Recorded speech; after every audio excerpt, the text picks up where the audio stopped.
Hola, ¿qué tal? Bienvenidos. Me da muchísimo gusto compartir con ustedes hoy con una persona, una entrevista con una persona que ya ha estado con nosotros, un erudito a quien hemos entrevistado, pero creo que en este momento la entrevista cobra una importancia porque Adolfo Royman, el doctor Adolfo Royman, el curador de los rollos del Mar Muerto, hasta junio de este año.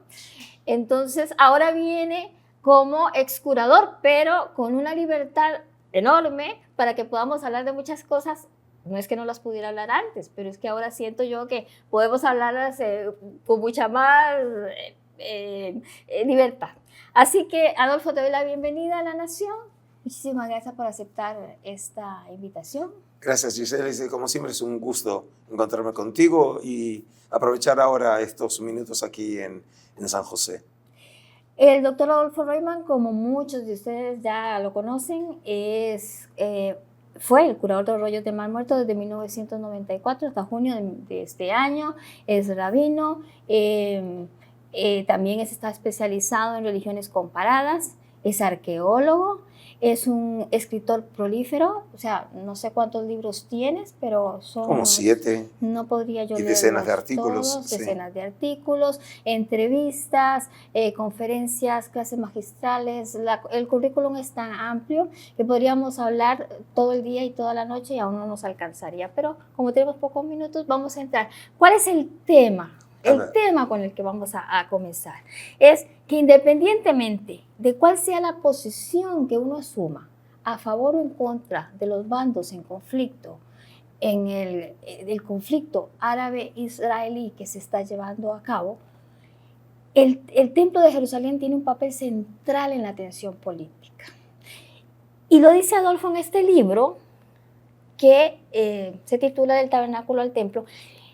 En la contraportada, esto fue en el 2016, pero igual se pudo haber escrito hace 3000 años, ayer u hoy. Dice: precisamente en estos días que el tema del Templo de Jerusalén ocupa un lugar de privilegio en las discusiones políticas centrada en torno al conflicto árabe-israelí, una lectura crítica histórica de las fuentes antiguas, y ahora también vamos a ver las modernas, puede ser una contribución inspiradora para encuadrar la discusión actual en un marco neutral de reflexión equilibrada, que ha faltado equilibrio, sin recurrir a la propaganda y a la apología salvajes. Esto de la apología salvajes a mí me llegó mucho, por cuanto algunas personas sin conocimiento del conflicto toman unas posiciones salvajes, ¿no? Adolfo, como vamos a hablar del templo, primero hagamos un breve repaso de lo que son los rollos del Mar Muerto. Ok, vamos a hacerlo bien breve, ¿sí? Entre 1947 y 1956, en 11 cuevas próximas a un lugar llamado Qumran, un lugar localizado en la costa noroccidental del Mar Muerto, unos 40 kilómetros al este de Jerusalén, beduinos y arqueólogos hallaron aproximadamente unos 25.000 fragmentos de manuscritos, que una vez reconstruidos, el resultado es que tenemos 1000 manuscritos, la mayoría obviamente muy fragmentados, y tenemos una docena de materiales que más o menos están en un relativo buen estado de preservación. La mayoría de la gente conoce los manuscritos en el contexto de los materiales bíblicos. Los manuscritos de la Biblia hebrea más antiguos del mundo se encontraron entre los rollos del Mar Muerto. Y además de eso se encontraron materiales judíos, que en algunos casos libros los que los conocíamos, pero en traducciones secundarias o terciarias, de esos materiales que llamamos los apócrifos judíos. Y en otros casos encontramos libros nuevos que no conocíamos. En esa categoría de libros nuevos tenemos lo que llamamos la literatura sectaria, es decir, libros que fueron creados por un grupo, un movimiento judío que estaba en polémica con otros grupos. Y fundamentalmente el tema de polémica era el templo. Y el templo jugó un papel central en la polémica intergrupal. ¿De qué templo estamos hablando? Me imagino que mucha de la gente que nos está viendo y oyendo tiene en mente el templo de Salomón, el famoso templo de Salomón, del cual no tenemos ningún testimonio arqueológico, lo que tenemos son testimonios literarios, pero que no me cabe ninguna duda que existió un templo. Y ese templo, que el origen, por lo menos según la Biblia hebrea, fue para el año 1000 antes de nuestra era, fue destruido por los babilonios en el año 586 antes de nuestra era. Y luego fue reconstruido ese templo en época ahora ya de los persas, en el año 516, 515 de nuestra era. Y ese templo que llamamos el segundo templo, el templo de Zorobabel, funcionó durante más de 500 años. Y de ese templo tampoco tenemos nada. El momento importante del templo fue que en el siglo II fue vapuleado ese templo en época de los griegos y fue reconquistado por el famoso Judas Macabeo. Y desde entonces los judíos celebramos la celebración de Hanukkah, que es precisamente la rededicación del templo. Y ese templo todavía era un templo pequeño, que su mayor transformación sucedió a finales del siglo I antes de nuestra era con el famoso Herodes el Grande.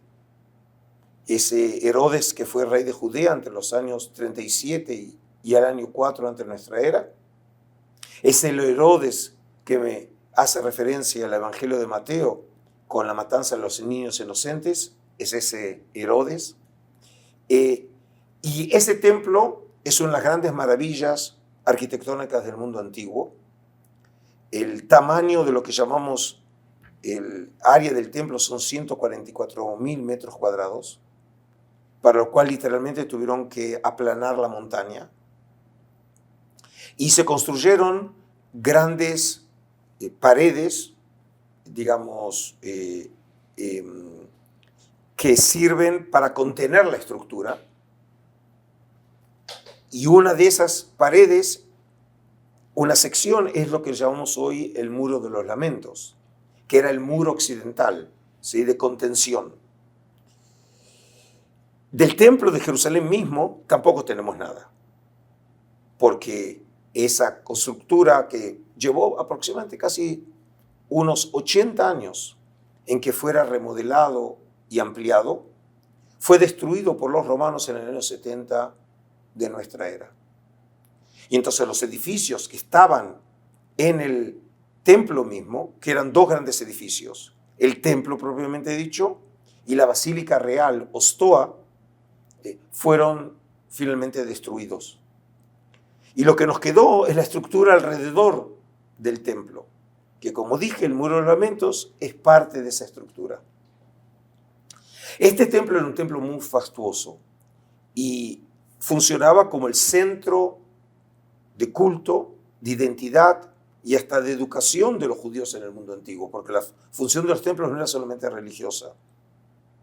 Judíos venían de todo el mundo en peregrinación a Jerusalén, en las grandes fiestas, en lo que llamamos las altas fiestas, la de Pascua, la de la fiesta de las primicias o Shavuot y la fiesta de los tabernáculos. Se calcula que la población de Jerusalén se triplicaba en ocasión de las grandes fiestas. Y era el gran motor económico de la economía del reino de Herodes, el precisamente que vinieran los peregrinos con el consabido gasto, ¿no? Tenían que comprar sus productos, tenían que comer, tenían que dormir, y eso precisamente activaba la economía. Pero lo que pasó es que ese templo se transformó para muchos, desde una perspectiva religiosa, en un verdadero mall o centro comercial. Seguramente, Giseli, recordás una escena que quedó marcada en la memoria de Occidente, cuando cuentan los evangelios que Jesús llega, digamos, para morir a Jerusalén, y lo primero que hace es subir al monte del templo, y lo tenemos en la versión de Marcos 11 y los paralelos, en donde frente a lo que ve sus ojos, compra y venta de animales, ¿no? dice, citando en este caso las palabras de los profetas, hace referencia al versículo de Isaías 56, cuando dice que el templo, la función es que sea de una casa de oración, pero se transformó en una cueva de ladrones. Citando en este caso un texto específico de Jeremías 7. Eso nos prueba que el templo, a pesar de ser visto por la buena parte del pueblo judío como la casa de Dios, para otros se había transformado en un antro de corrupción. La comunidad del Mar Muerto forma parte de estos grupos. Según nosotros creemos y entendemos a partir de los rollos del Mar Muerto, el comienzo de este movimiento está en círculos sacerdotales que están en polémica con otros sacerdotes en Jerusalén, que en algún momento, calculamos que es para el último tercio del siglo II de nuestra era, esos sacerdotes dejan la ciudad de Jerusalén. No sabemos bien lo que pasa, no sabemos a dónde van, pero en algún momento parece que llegaron al lugar ese que hoy llamamos Qumran. Y eso debe haber sucedido en el primer tercio del siglo I ante nuestra era. Y esa parte nos lleva al rollo de la Nueva Jerusalén. Bueno, el rollo de la Nueva Jerusalén, escrito en arameo, y lo tenemos en varias copias, es una obra del siglo II, en donde se presenta una visión ideal, imaginada, de la ciudad de Jerusalén y del templo. El documento está bastante fragmentado, pero entendemos que se está hablando de una ciudad diferente a la que es la ciudad real. Incluso la manera de imaginar la ciudad de Jerusalén sigue el modelo de las ciudades helenísticas, ¿sí? Con sus calles ortogonales, ¿no? Muy diferentes de como son las ciudades del Oriente. Pero te hice este comentario porque, bueno, ya estamos hablando de la comunidad, ¿sí? De lo que es la comunidad. Pero dentro de la comunidad, para poder ver realmente ya esta parte de lo que se considera la contaminación del templo y que ellos se han alejado, es cómo conciben el templo ya. Bueno, aquí lo que tenemos que distinguir es lo siguiente. Aquellos que dejaron el templo de Jerusalén tuvieron que desarrollar una nueva visión religiosa, dado que el pueblo de Israel, desde sus comienzos mismos, construyó su identidad nacional y religiosa en derredor del templo. Y la pregunta era, si ahora ellos dejan el templo de Jerusalén, ¿qué alternativa le dan a sus seguidores? ¿De qué manera, por ejemplo, un judío podía obtener el perdón de sus pecados sin sacrificios en el templo, dado que lo consideran un antro de corrupción, un lugar impuro? Pero, ¿qué pasa ahora con los pecados? ¿Qué alternativa le presenta? Y entonces lo que encontramos en los rollos del Mar Muerto son dos posiciones complementarias. Por un lado, ellos nunca rechazaron el templo como institución. Ellos estaban en oposición al templo al templo específico de su época. Y por eso dejaron Jerusalén, por eso están en oposición al templo. Y por el otro lado, comienzan a imaginar un templo en el futuro, lo que llamamos un templo escatológico, de los tiempos mesiánicos. Que en este caso, ese templo va a ser un templo perfecto, va a ser un templo construido por Dios, y por lo tanto va a cumplir todos los requisitos de ese templo puro que ellos precisamente aspiraban.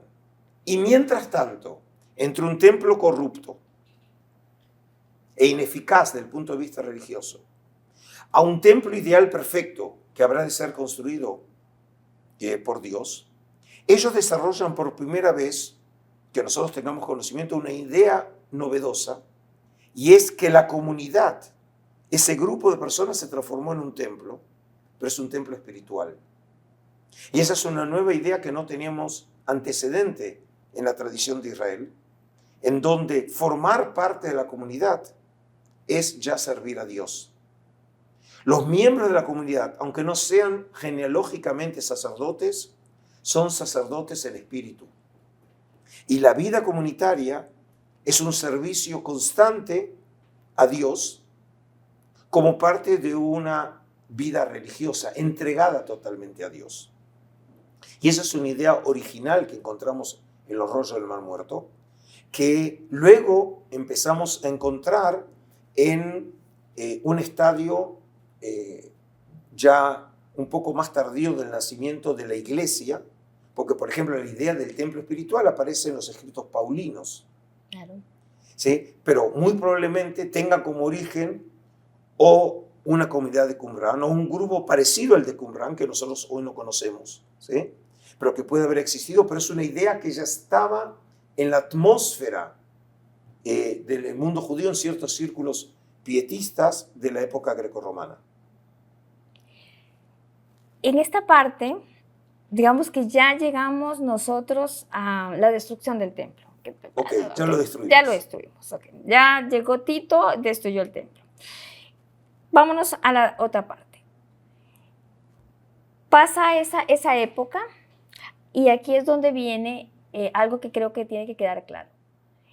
El templo no tenía una mezquita como la que la gente ve en las maquetas. Entonces, si me voy al año 600 más o menos, ahí aparece la mezquita del Al-Aqsa o la... está la mezquita de Al-Omar y está la de Omar, ¿sí? Sí. Y está la del Aqsa. Perfecto. Entonces, destrucción del templo, 70 por Tito, 70 de nuestra era. Entonces, entramos a la época en que se pone la mezquita aquí. Entonces, ahora la gente tiene que ver que el templo, que estabas hablando de la concepción de la época de los qumranitas, era un templo judío. Obvio. Sí, exacto. Entonces, brincamos al 600 y ya empieza a haber una mezquita. Vámonos ahora entonces un poco más acá, la concepción del templo en el movimiento sionista. O sea, voy a hacer un si salto. me permitiste, voy a hacer, yo entiendo el salto, pero quisiera hacer un comentario que Ajá. por ahí puede aclarar varias cosas. Ajá. Obviamente la mezquita del Aqsa y la de Omar, en donde está lo que se llama la de la roca. El domo, ¿no? de la roca. El domo de la roca. Uh-huh. Sucede solamente cuando llega el Islam al oriente. Claro. ¿Sí? Es decir, y ellos conquistan la tierra de Israel y es el avance de la fe del Islam en el oriente y luego en el norte de África, llegando incluso hasta España. ¿Sí? Ahora, lo que pasó después fue algo muy sintomático y creo que es aquí en donde la fuerza de las imágenes empezaron a tomar valor. Y es cuando los artistas, los europeos, llegan al oriente y luego empiezan a imaginar, por ejemplo, en sus pinturas, el templo de Salomón, lo dibujan como la mezquita de Omar. Y entonces la dibujan como que era lo que veían sus ojos, pero lo llaman el templo de Salomón. Por ejemplo, tenés una de las piezas de esas señeras de la historia del arte, que es la boda de María, los esponsales de María por Rafael Sanzio. Y se ve en el fondo la cúpula, ¿no? Que es, como dijimos, un edificio del Islam, pero él lo que está dibujando para él es el templo de Jerusalén en la época de Herodes, porque es la época de Jesús. Es decir, que en la memoria colectiva, ¿sí?, hay una asociación entre la imagen, que por supuesto no tiene un valor histórico, es totalmente anacrónica, Claro. ¿sí?, porque no sabían obviamente cómo se veía el templo de Salomón y el templo de Herodes, y lo hacen con el templo que ellos conocen, pero que es del Islam. Pero en la mente de la gente se asoció los dos, dándole una antigüedad a esos edificios que por supuesto no tienen el punto de vista histórico. Nacieron solamente en la época del Islam, a partir del siglo VII. Y entonces a partir de ahí, perdona que yo haga saltos porque es que estamos con el tiempo. viene todo lo que son las persecuciones en Europa, la Primera Guerra Mundial, la Segunda Guerra Mundial, y entonces antes de eso empieza el movimiento sionista. Antes de eso, ¿no? Claro. Mucho antes de eso empieza el movimiento sionista. A fines del siglo XIX. Exacto. Ese movimiento sionista también tenía un concepto del templo.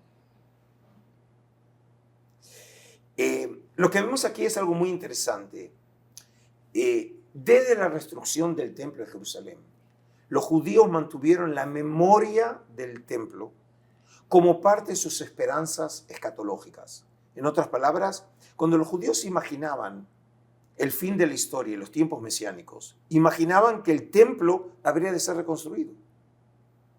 Porque el hecho que no tuviera el pueblo de Israel templo fue funcionalmente circunstancias históricas, lo destruyeron los romanos y no tuvieron ninguna posibilidad de volverlo a reconstruir. Hubo un pequeño intento con la revuelta de Bar Kokhba en el siglo II,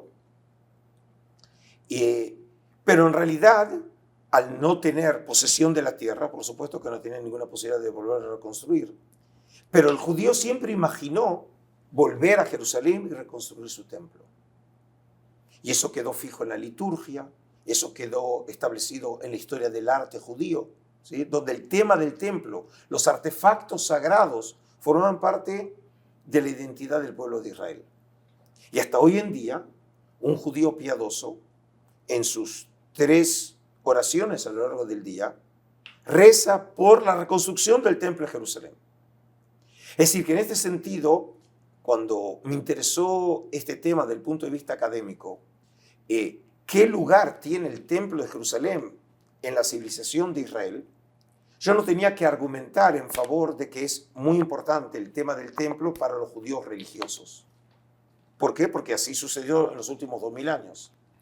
Pero me interesó otra pregunta. ¿Qué pasó con los judíos seculares? Y esa es la pregunta que creo que va a emocionar. Venimos muy emocionados, pero a partir de ahora creo que esta entrevista toma un camino que va a ayudar a la gente a comprender algunas cosas muchísimo mejor del conflicto actual.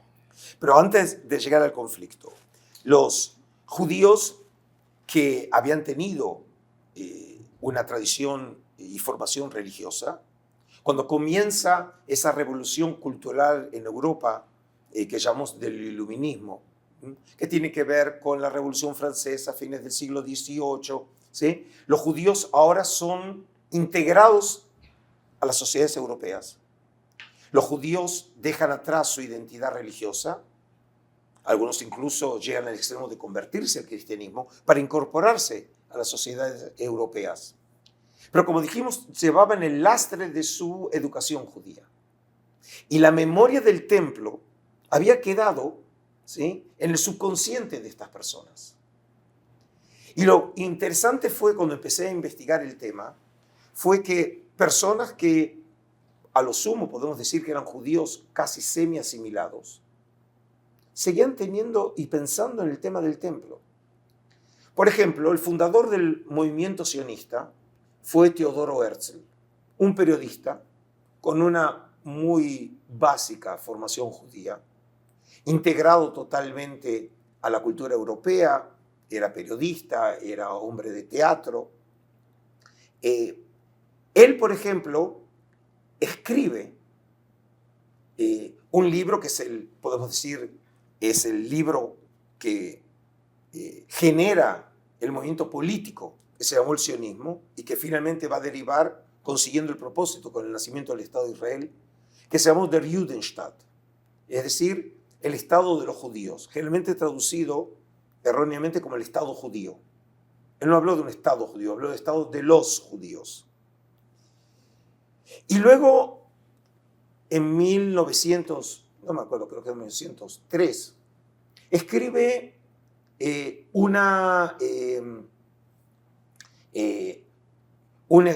lo que se llama un escrito utópico, que era un género literario muy popular en esos años, Altneuland, la vieja nueva tierra. Y hay un momento en ese libro que sus personajes llegan a Jerusalén y van a visitar el templo. Y el templo de Jerusalén, porque él está imaginando que va a ser en el futuro, ¿no? Es un libro utópico. Lo imagina, por ejemplo, con las columnas que tenía el templo de Jerusalén de Salomón, de Yajín y Boaz, que también hay un tipo de artefacto que servía, por ejemplo, para lavar los sacrificios, que formaba parte de los artefactos del templo. Pero luego cuenta que cuando entran en el templo, se escucha en el fondo una canción típica que cantan hasta hoy en día los judíos. Cuando se recibe el Shabbat se llama Lejadodí. Y entonces uno entiende que a lo que él llegó no es en realidad un templo donde se lleva a cabo sacrificio, sino que fuera una gran sinagoga. Es decir, que entonces él tomó el tema tradicional del templo, pero ahora sufrió una metamorfosis. La sinagoga hace las veces de templo. Es como si fuera un templo espiritual. No es más el templo en donde se llevan a cabo sacrificios de animales, ¿sí? con sabida sangre y el deshuesamiento de los animales. Y uno podría decir, bueno, es simplemente una estrategia personal de Herzl. Y cuando seguí investigando el tema, empecé a ver que no, que era parte de una línea ideológica en ese sionismo de judíos seculares, pero que seguían con la memoria del templo, que empezaron a ver en otras instituciones del mundo occidental que podrían representar lo que era el antiguo templo. Otro ejemplo fue aquellos que pensaron en erigir por primera vez en la historia del pueblo judío una universidad. La universidad es una institución que nació en Europa cristiana y está asociada a la historia de la iglesia. Y ahora los judíos también quieren tener y construir una sociedad moderna que tiene que tener una universidad. La primera universidad en la historia del pueblo judío fue la Universidad Hebrea de Jerusalén. Y es interesante ver, por ejemplo, en el año 1923, cuando llegan su única visita a la tierra de Israel, a la Palestina, que en esa época estaba controlada por el mandato británico, Albert Einstein, porque se iba a inaugurar un instituto de física que iba a formar parte de esa futura universidad, que finalmente se inaugura en 1925, estamos hablando de 1923. Y es interesante que uno de los grandes dirigentes del movimiento sionista, Menachem Sishkin, ¿sí? Están sentados en el monte Scopus, que es donde finalmente se va a erigir la universidad, y le dice, de aquí se puede ver el monte Moriah. El monte Moriah es el monte del templo, en donde la tradición judía lo asocia con el sacrificio de Isaac, según Génesis 22, donde la tradición, como dije, estableció que ahí estuvo el templo de Salomón y después el templo de Herodes, y hoy están las mezquitas. Y como el monte Scopus es más alto, uno ve ese monte. Y entonces dice Menachem Sishkin que un hijo de este pueblo hace 3000 años construyó un templo, se refería a Salomón, ¿sí? Y dice, como ese templo es un templo para, dijimos, la casa de oración para todas las naciones, ¿sí? Que en el discurso original él se confunde, lo atribuye eso al rey Salomón, pero en realidad es el pasaje de Isaías 56, pero después diciendo que aquí va a haber una casa de enseñanza y de ciencia para todas las naciones. Significa que para Usishkin y para los intelectuales, la Universidad Hebrea va a ser ahora el templo de Jerusalén, pero no un templo en sentido religioso, sino en realidad una institución académica. Entonces empezamos a ver que aquí empieza a haber una estrategia que se pueden identificar muy claramente, que los intelectuales del movimiento sionista, que alguna vez tuvieron una formación religiosa, pero ahora eran seculares, no se olvidaron del tema del templo, pero lo transformaron en lo que puede ser una sinagoga, puede ser una universidad o puede ser incluso un museo. Y ahí vamos al museo, como vos lo has mencionado en algunas de las conferencias, como el museo el Museo de Israel, donde está también el Santuario del Libro, está en una parte alta y mantiene esa misma concepción de los tres pasados. Bueno, eso es del santuario. Es decir, Sí, es santuario. es decir, el Museo de Israel, que fue inaugurado el 11 de mayo de 1965, fue construido sobre una colina. Literalmente, para acceder al museo hay que subir. ¿Sí? Y eso recuerda mucho, por ejemplo, cómo se construían las acrópolis en el mundo antiguo, por supuesto la famosa la acrópolis en Atenas, en donde estaban las instituciones centrales de Atenas clásica, incluyendo el Partenón, que era el gran templo griego.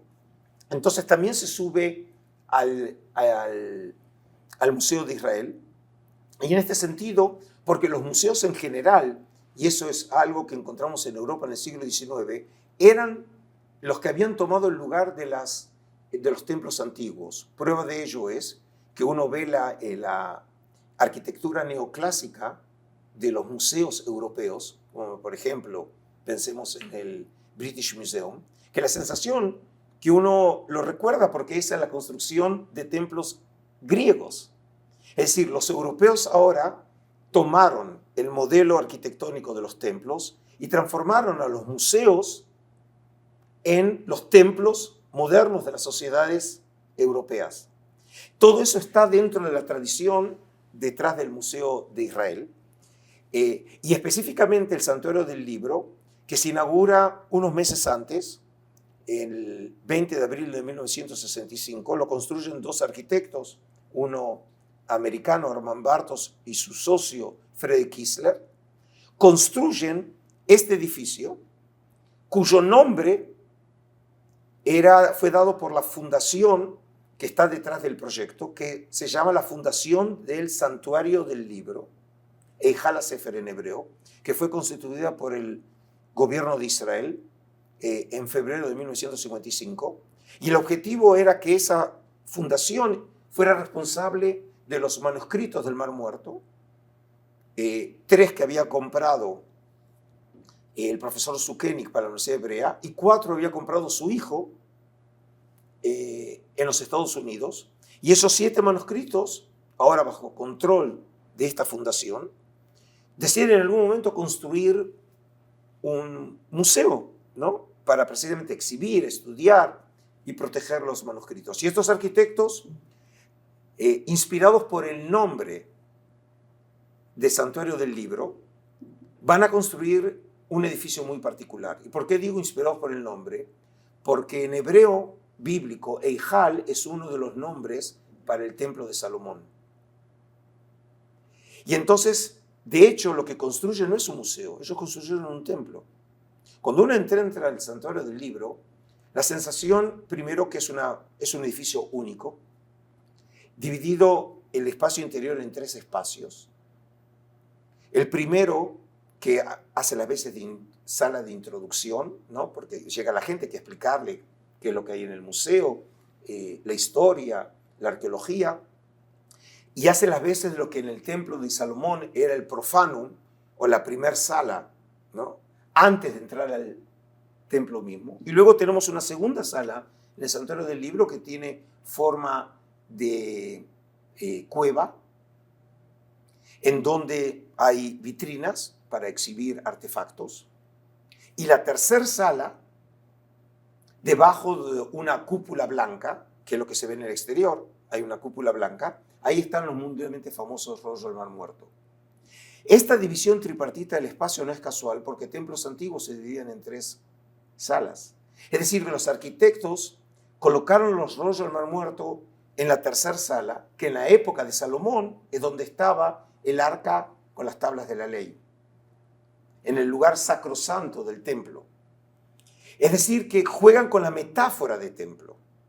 Es decir, se articula muy bien con la idea que dijimos dentro del mundo sionista, que instituciones culturales, como puede ser una universidad o un museo, o como puede ser la sinagoga, son los nuevos templos de la sociedad israelita. ¿Sí? Y ahí llegamos a la culminación, decís vos, más sublime de la creación, digamos, de esa concepción de templo, que es la fundación del Estado de Israel en Tal cual. 1948. Tal cual. Es decir, él fue el primer ministro que declara la independencia del Estado fue Ben Gurión, David Ben Gurión, en mayo de 1948. Ben Gurión era un judío secular, no creyente, socialista, que cuando hacía referencia al Estado de Israel lo llamaba Abayit HaShlishi, es decir, el tercer templo. Y la idea de Ben Gurión era que el sueño varias veces milenario del pueblo de Israel de construir un templo en los tiempos escatológicos se cumplió con el nacimiento del Estado judío.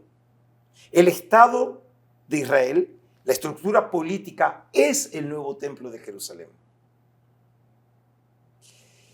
Y esto se puede ver muy claramente, el juego de la memoria colectiva y el papel que el templo tenía en la historia del pueblo de Israel, con la construcción de los estados, que lo vemos como un proceso resultado de la historia secular y no religiosa, en el escudo mismo del Estado de Israel.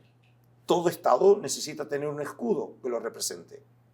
Y sabemos que siempre el escudo es la síntesis sublime de todos los ideales de una nación, que hay que decodificar.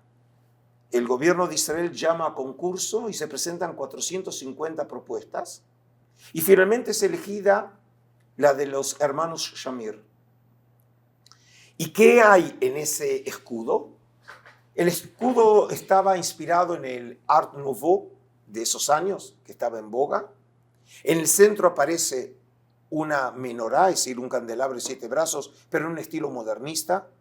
Y a los costados aparecen 2 hojas de olivo. Y el fondo es un fondo negro, y sobre la menorá aparecen 7 estrellas. Ese es el modelo, digamos, que fue aceptado, pero no es el que tenemos hoy. Sufrió cambios. Por ejemplo, las 7 estrellas representaban un ideal social en esos años, que eran las 7 horas de trabajo. ¿Te imaginas? Que sigue siendo escatológico para nosotros, ¿no? Claro. Y siempre digo, ¿por qué desapareció? Porque seguramente el ministro de Economía le dijo, no funciona. No funciona. ¿Sí? Entonces lo sacaron. Ajá. El fondo negro se transformó en un fondo azul. Debajo de la menorá aparece escrito en hebreo la palabra Israel, que así se llama, es el Estado de Israel. Y se mantuvieron las 2 hojas de olivo, y lo que cambió es la menorá, el candelabro de 7 brazos. Y fue exigencia de la comisión a cambiarlo por otra menorá. ¿Y qué menorá colocaron? La menorá que aparece en el arco de Tito, construido por Domiciano, el hermano de Tito, en homenaje a su hermano que había sido emperador, ahora es el emperador Domiciano, el famoso arco de Tito, en donde aparece la escena, digamos, que quedó en la memoria colectiva de humillación del pueblo de Israel, cuando los romanos, ellos se llevan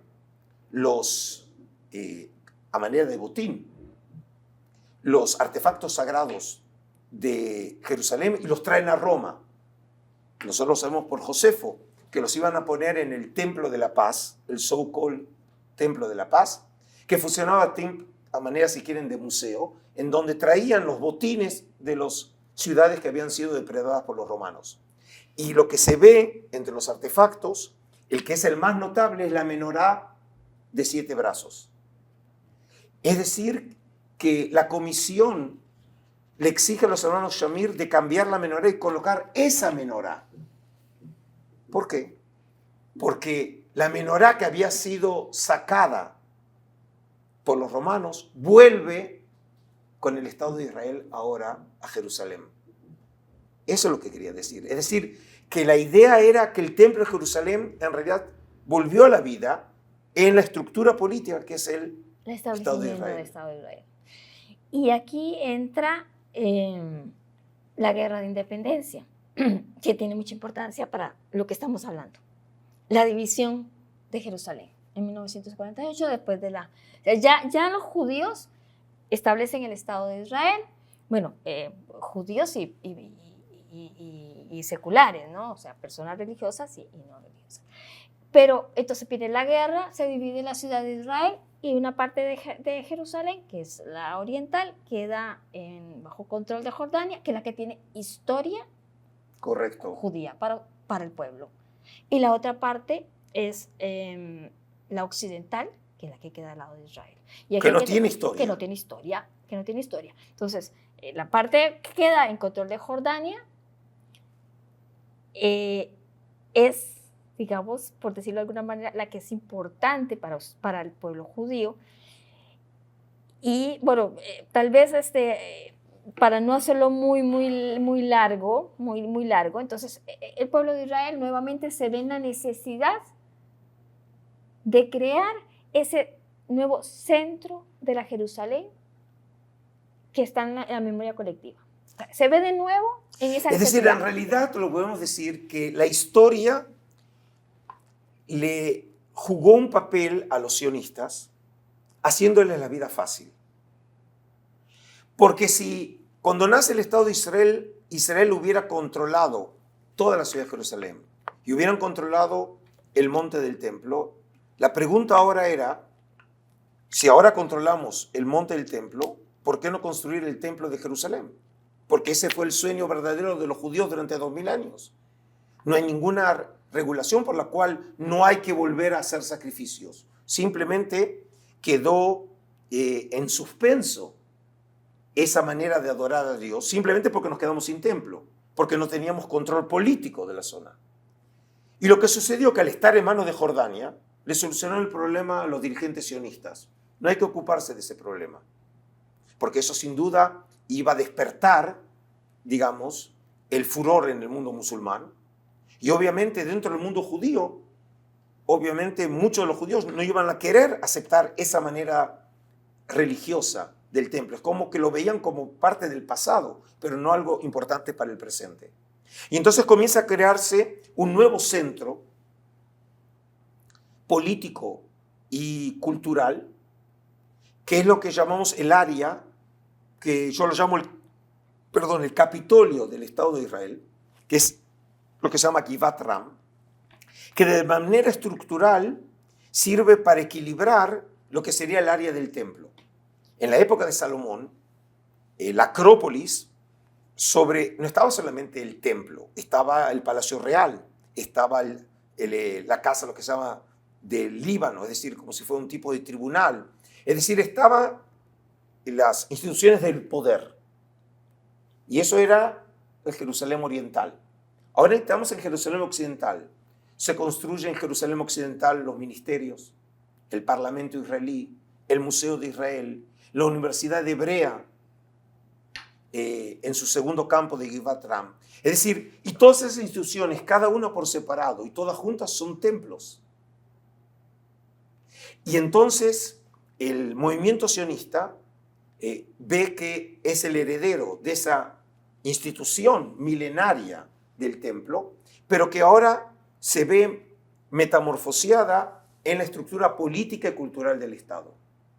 Y esa fue la situación imperante hasta 1967. ¿Qué de nuevo? Hay y un aquí cambio. Cambian las reglas de juego. Exacto. Ahí, ¿Sí? uh-huh. Este es un parteaguas, Uh-huh. porque cuando el resultado de la guerra a los 6 días, ese triunfo espectacular del ejército israelí que conquista o libera territorios, las alturas de Golán, la Cisjordania, es decir, Samaria y Judea, y la península del Sinaí y la franja de Gaza, es decir, de manos de los sirios, de manos de Jordania, de manos de egipcios. Y aquí viene la gran cuestión, es cómo vive Israel, la población israelí vive esta experiencia de un país pequeño, perseguido, amenazado realmente de destrucción, porque era, ¿no? La frase conocida era que iban a tirar a los judíos al mar, y por eso era lo que se llama en Israel una guerra de no choice, ¿sí? Ein Breirá, hay que salir a la guerra, ¿sí? Y tienen uno de los triunfos militares más excepcionales en la historia militar del siglo XX, o en general, ¿sí? Venciendo a todos estos países árabes. Grupos de judíos viven esa experiencia que pueden ser los primeros momentos del comienzo de la era mesiánica. Porque la esperanza mesiánica forma parte visceral de la fe de Israel. Y es un potencial que en sí mismo también tiene un potencial destructivo. Porque si es el comienzo del mesianismo, de lo que llamamos la liberación, eso también implica pasos prácticos. ¿Y cómo se manifiesta esto? Pasado un tiempo después del comienzo de la guerra de los 6 días, hay judíos que quieren volver ahora a territorios que están controlados por Israel y que formaban parte del Israel histórico, quieren volver a vivir en esos lugares. Por ejemplo, la ciudad de Hebrón, al sur de Jerusalén, que es el lugar, ¿sí?, donde alguna vez había estado el rey David. Son lugares donde ahí en Hebrón está la tumba de los patriarcas. Son lugares realmente que pertenecen a la tradición de Israel, pero por los avatares de la historia durante siglos, o no habían ya vivido judíos, o habían en números muy pequeños vivieron judíos, están habitados por árabes, ¿sí? Y tenemos que entender que desde la llegada del sionismo empezó el conflicto con los árabes que vivían en la tierra de Israel y se transforma en una oposición de dos movimientos políticos por un territorio. Y la lucha por el territorio entre los árabes y los palestinos fue lo que llevó finalmente a la decisión de las Naciones Unidas el 29 de noviembre del 47 a la declaración de la partición de Palestina entre árabes y judíos. Partición que fue aceptada por Israel y no fue aceptada por los árabes. Y por eso se produjo la guerra de independencia cuando invaden a Israel. Y el resultado fue que Israel no solamente se estableció como Estado, sino que se quedó con más territorios, porque es el precio de la guerra, ¿sí? Cuando uno pierde, se paga un precio. Y entonces lo que sucedió fue que ahora en la nueva guerra volvieron a perder territorios. Y ahora los judíos quieren vivir en esos lugares y comienzan lo que se llaman los primeros asentamientos, que era volver al territorio que alguna vez había pertenecido en la historia del pueblo de Israel a Israel. Pero a partir y paralelamente de ese proceso sigue viendo la idea que puede ser que el próximo paso sea también llegar a construir el templo de Jerusalén, lo que llamamos el tercer templo.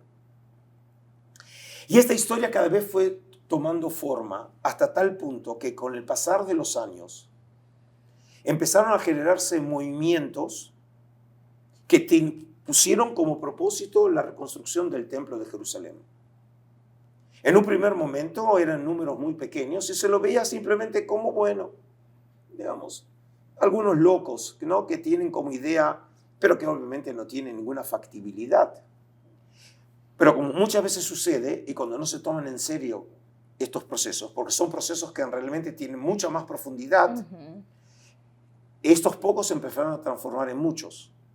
Esos muchos ya se transformaron en instituciones que empezaron a tener gran popularidad y desarrollaron también estrategias muy inteligentes para llevar y motivar a la gente. Por ejemplo, uno de estos grupos fundamentalistas estableció lo que se llama el Instituto del Templo, que está en la ciudad vieja de Jerusalén. El instituto fue creado, digamos, en teoría como una institución académica para publicar y estudiar sobre el templo. Pero esa institución, que paradójicamente está financiado en parte por fundamentalistas cristianos, también empezó, por ejemplo, a estudiar cómo producir los artefactos sagrados para el futuro templo que será construido. Y si uno viene a Jerusalén puede ver la menorá construida de oro puro, cómo ellos interpretan el texto de la Biblia hebrea en el libro de Éxodo cómo hay que construir la menorá. Pero también surgió el problema que si va a haber un templo, necesitamos sacerdotes. Entonces hay que preparar a futuros sacerdotes para cuando llegue el momento de llevar a cabo el sacrificio. Pero además se encontraron con un problema y es, según la tradición, dado que la práctica de lo que se llama las cenizas de la vaca roja, que es una práctica bíblica para aquellos que entraron en un estado de impureza ritual, tienen que ser asperjados con las cenizas de la vaca roja. Y como que desde hace 2000 años no existe eso, significa que todo judío, por definición, está en un estado de impureza ritual. Y si está en estado de impureza, no puede servir en el templo. Significa que ahora tendríamos que renovar el ritual de las cenizas de la vaca roja, es decir, crear una vaca roja, matarla, quemarla y con las cenizas asperjar para purificar a la gente. Pero la vaca roja tiene que ser una vaca perfecta, que no tiene que ser roja, no puede haber ningún pelo que tenga otro color. Y empezaron, por ejemplo, a buscar vacas rojas perfectas en el mundo entero. Y las han traído a Israel y las van criando con la idea de finalmente poderlas sacrificar para poder llegar a purificar a Israel. Significa que va tomando, esta ideología cada vez va tomando más cuerpo. Y si además de esto, de crear un instituto, de crear grupos, ¿sí?, que vienen a rezar de manera continua al muro de los lamentos, ya no solamente imaginan que en un futuro lejano se habrá de construir el templo, sino que puede ser una posibilidad concreta. Y si es así, entonces, algunos de estos personajes se transformaron en miembros del Parlamento israelí. Y algunos ya son ministros del gobierno de Israel. Sí. Entonces empieza a haber ahora una dimensión política, ¿sí?, de un tema que comenzó como tema religioso. Adolfo, aquí quiero hacer un breve resumen para que la gente vea. Empezamos con la comunidad con una concepción de ver el templo físico como impuro, ¿no?, que se va a las colinas, que se va a las montañas, y empieza esa idea del templo espiritual. Pero después hay una transformación conforme pasa la historia, llegamos a la época moderna. La teoría tuya es de que el Estado de Israel se convierte en el templo como tal. ¿Okay? El Estado de Israel, que primeramente no tiene la parte histórica que es de su memoria colectiva, pero a partir de 1967 esto cambia porque Israel, si bien tiene la administración de la zona del templo, Israel no la administra, está bajo control del Waqf. Del Waqf. Es decir, Israel nunca asumió el control directo de los territorios, que eso fue para malestar de todos estos grupos que dicen, nosotros ahora somos los dueños, tenemos que controlar el monte. Pero creo que es militar, el control de seguridad. Control de seguridad, ¿verdad? Pero la otra parte sigue siendo administrado por el Waqf. Ok, perfecto. Entonces, ahí tenemos un asunto del conflicto. Y hablabas vos también de que están los asentamientos, etcétera, etcétera. Pero aquí entonces entramos a que estas corrientes modernas, que ya llegan incluso al Parlamento, la Knesset, yo hice aquí una búsqueda ayer de cómo está conformada la Knesset actualmente. El bloque de derecha, Likud, Israel, Beitenu, sionismo religioso, la derecha, 56 escaños. El judaísmo de la Torá tiene 18 escaños. El bloque central, el campo estatal, tiene 32 escaños. El bloque de la izquierda, lo que se llaman los demócratas, tiene 4 escaños. Y el bloque árabe, Hadash-Ta'al-Ram, 10 escaños. Entonces, aquí uno puede ver cómo es que todo esto de lo que hemos hablado llega hasta el Parlamento, la Knesset israelí. Y entonces aquí es donde uno se pregunta, cuando Hamás comete la atrocidad del 7 de octubre, ¿está peleando Gaza? ¿Está peleando Cisjordania? ¿Está peleando por una libertad o está peleando por una zona del templo? El tema del templo es el caballito de batalla de todos. Es decir, si hay un tema que puede encender los corazones de 2 billones de musulmanes en el mundo, es el tema del templo de Jerusalén. La paradoja es que el monte del templo es el tercer lugar más sagrado del Islam, sin que la palabra Jerusalén aparezca en el Corán. Claro, no aparece. ¿Sí? Y solamente hay un pasaje que es entendido de manera tradicional haciendo referencia al templo. ¿Sí?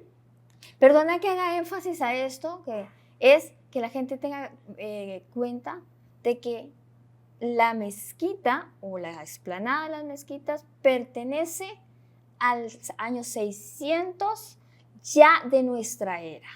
Sí. ¿No? Para que se ubiquen un poco en la historia de qué eran las tierras. Uh-huh.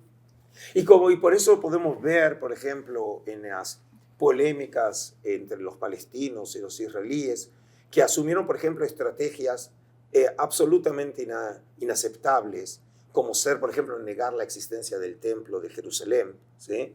Y que incluso, por ejemplo, en las conversaciones de Camp David de paz con Ehud Barak, todavía como primer ministro, y Arafat, y el presidente era Clinton, ¿sí? Uh-huh. Cuando, 2000. ¿sí? Cuando Arafat realmente mencionó o aludió a la no existencia del templo de Jerusalén, Clinton le hizo entender que entonces no solamente se iba a llevar a ganar a los judíos en contra, sino también al mundo cristiano, porque según el Nuevo Testamento Jesús estuvo en el templo, ¿sí? Así que mejor que no siga esa estrategia.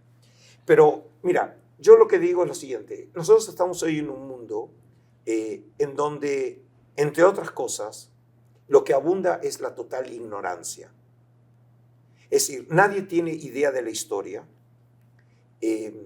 todos repiten frases hueras, ¿sí? Sin ningún conocimiento, porque para conocer estos temas, obviamente, lleva mucho tiempo de lectura y de reflexión. Casi una vida. Como en otros temas, ¿sí? Y como nosotros vivimos hoy en el mundo del Twitter, donde lo máximo que uno lee son 120 signos y ya le parece un texto muy extenso. Y en realidad por eso vivimos con imágenes, porque eso no implica un esfuerzo de pensar, simplemente hay que ver. Y entonces hemos perdido la capacidad de la profundidad, porque creemos que la imagen muestra toda la verdad. Y en realidad muchas veces termina falseando. ¿Te acordás que cuando yo en un momento te dije, cuando los artistas europeos dibujaban el templo de Salomón con la mezquita? Bueno, entonces la idea era que la mezquita es tan antigua. Claro. ¿Sí? Lo que recordaban era esa imagen, que quedó en la memoria, porque es, como dice la frase, ¿no? Una imagen vale más que 1000 palabras. Y eso es lo que estamos nosotros. Hoy es un mundo en donde nadie quiere oír. No tiene paciencia de oír. Y entonces se queda simplemente con frases. En realidad, tampoco nadie se toma el trabajo ya de probar nada. Porque a nadie le interesa tampoco la verdad. Vivimos en realidad en un mundo en donde la verdad ha perdido valor. Y en ese sentido, entonces, en el único lugar donde yo, como persona, me puedo refugiar es en la historia, ¿sí? Para poder entender la realidad nuestra, que es tan compleja, y en donde para los modernos la historia a veces se termina en las noticias del día de ayer, e incluso ya no recuerdan bien las noticias de ayer. Y cuando hoy empezamos a hablar del templo, hablamos de una institución que tiene ya casi 3000 años de antigüedad. 3000 años de antigüedad. Y por lo tanto, para hablar de una institución de 3000 años, no solo una entrevista de 1 hora no basta, sino que incluso un libro. Ese libro solamente trata los primeros 1000 años. Yo no trato los 3000. Yo traté de hacer... Y son 20 años de trabajo. Yo traté, no de despreciar tu trabajo, pero de ver si podíamos darle un contexto a la gente. para que entienda este conflicto desde el punto de vista de lo que era la concepción, de lo que es la concepción según la comunidad, la qumranita, los acontecimientos de la historia, esa investigación que es tuya sobre cómo la transformación del concepto del templo para traerlo a tierra en el momento actual en el que, ¿qué es lo que se está peleando hoy? Indistintamente, que cada persona diga entonces, se haga esa pregunta. ¿Qué es lo que se está peleando entonces? Mira, nosotros hoy nos encontramos con una verdadera tragedia y Eso, exactamente. ¿cuál es la tragedia? El pueblo judío, sin duda, no solamente tuvo un templo, sino ese templo forma una parte central, visceral del pueblo de Israel. Construyó su identidad hasta tiempos modernos, como dije, porque el templo sigue jugando un papel, lo único que fue metamorfoseado, pero siguió, el concepto de templo siguió dándole fuerza a esa ideología sionista. Pero por el otro lado, tampoco podemos negar otra cosa, que desde el siglo VII, en el Monte del Templo, se constituyó el tercer lugar más sagrado del Islam, después de Meca y Medina. Y ya no importa si realmente el Corán hizo o no referencia a Jerusalén, si realmente, digamos, el tema de Jerusalén tiene raíces profundas como lo tiene en el mundo judío, que es, no recuerdo mal, pero creo que más de 700 veces Jerusalén aparece mencionada en la Biblia hebrea, mientras que ni una vez aparece bajo ese nombre en el Corán. Pero desde entonces, desde el siglo VII, nosotros ya estamos en el siglo XXI. Y entonces también las mezquitas se transformaron en un tema central para billones de personas, ¿sí?, que ven en ese lugar un lugar sagrado. Y por lo tanto nos encontramos ahora con la tragedia que todos ahora, tanto judíos como musulmanes, todos se quieren y creen con el derecho de ese mismo lugar.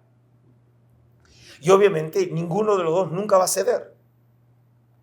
Nadie puede imaginar que los musulmanes van a ceder, darles a los judíos la posibilidad de construir su tercer templo. Y los judíos no van a ceder a aquellos que realmente siguen creyendo. Que su templo sea toda una mezquita.